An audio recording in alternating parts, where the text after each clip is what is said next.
Karma to Christ ministries आपका स्वागत करती है। आइए हम परमेश्वर के वचन पर चर्चा करें। आज का वार्तालाप का शीर्षक है वापस न लौटने का क्षण। आज के बाइबल छंद है इब्रानियों 11वां अध्याय छंद 15-16। और जिस देश से वे निकल आए थे, यदि उसकी सुधि करते तो उन्हें लौट जाने का अवसर था, पर वे एक उत्तम अर्थात स्वर्गीय देश के अभिलाषी हैं। इसीलिए परमेश्वर उनका परमेश्वर कहलाने में उनसे नहीं लजाता, सो उसने उनके लिए एक नगर तैयार किया है। लूका 9वां अध्याय छंद 62। यीशु ने उससे कहा, जो कोई अपना हाथ हल पर रखकर पीछे देखता है, वह परमेश्वर के राज्य के योग्य नहीं। क्या आपने अपनी हदें पार कर ली है? अपने शब्दों या कार्यों से अपनी हदें पार कर ली कि आप कुछ भी कर लें, अतीत को मिटाया नहीं जाएगा। आप कितनी भी बार माफी मांग लें, रिश्ता कभी भी पहले जैसा नहीं रहेगा। दुर्भाग्य से यह हम में से अधिकांश के लिए सच है, और हमारा मानव मन पिछली भावनाओं या दूसरों को दिए गए या प्राप्त किए गए दर्द को आसानी से मिटा नहीं सकता है।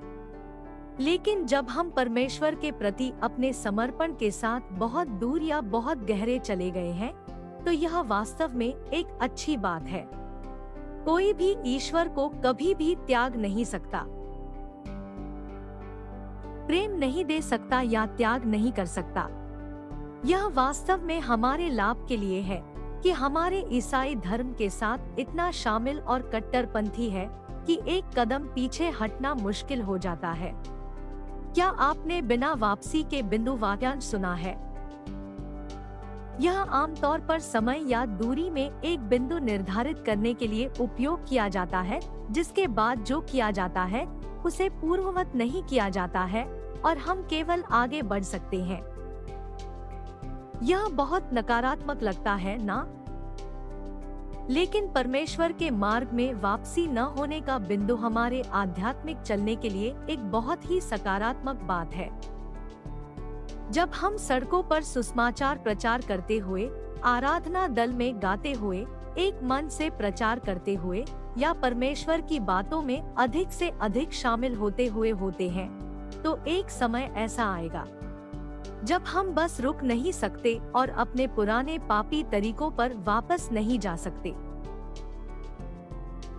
पहला, क्योंकि हम राज्य में सेवा जारी रखने के लिए उन लोगों को निराश नहीं कर सकते जो हम पर निर्भर हैं।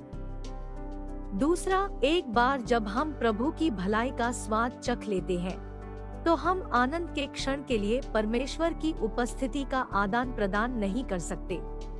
और तीसरा, जिन लोगों ने हमें मसीह का प्रचार करते देखा है, उनके होने से हम एक बुरे गवाह नहीं बन सकते हैं।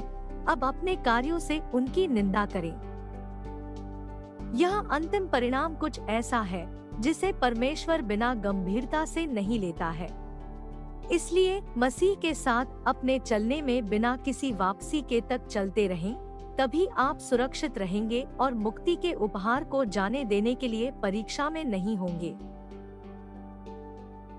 मुझे डीसी टॉक के एक गीत को उद्धृत करना अच्छा लगता है, जो कहता है, लोग क्या कहेंगे जब वे सुनेंगे कि मैं एक यीशु सन की हूँ। जब लोग इसे सच पाते हैं तो लोग क्या करेंगे? बॉब गैस कहते हैं, जब आप परमेश्वर का अनुसरण करते हैं तो हर कोई आपके साथ नहीं जाएगा। आपकी दृष्टि या बुलाहट उनका दुःस्वप्न हो सकती है। अक्सर पहली जगह आपको यह महसूस होगा कि यह घर पर होगा, जैसा कि यूसुफ या यीशु के साथ हुआ था। आओ प्रार्थना करें। स्वर्गीय पिता, आप प्रार्थनाओं का उत्तर देने वाले परमेश्वर हैं।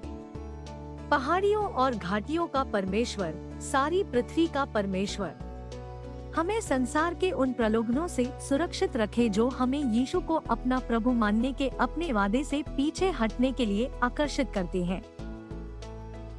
धन्यवाद कि हम अब पाप के दास नहीं हैं और पवित्र आत्मा के द्वारा एक धर्मी जीवन जीने की शक्ति है। हमें क्षमा करें अगर हमने आपके राज्य के लिए काम करने का फैसला किया है और दुनिया में उलझे रहने के दौरान हमें जो सुख मिले थे उन्हें देखना जारी रखें। उन सभी के लिए हमारी गवाही से अवगत रहें जो हमें अभी जानते हैं कि हम आपका अनुसरण कर रहे हैं। हम चाहते हैं कि हम बिना किसी वापसी के उस बिंदु पर पहुँचे जहां आपके रास्ते छोड़ना या आपके राज्य के लिए कम करना अब कोई विकल्प नहीं होगा। हम घोषणा करते हैं कि हम अंत तक वफादार रहेंगे और अपना इनाम प्राप्त करेंगे। हम यीशु के पराक्रमी नाम में मांगते हैं, आमीन।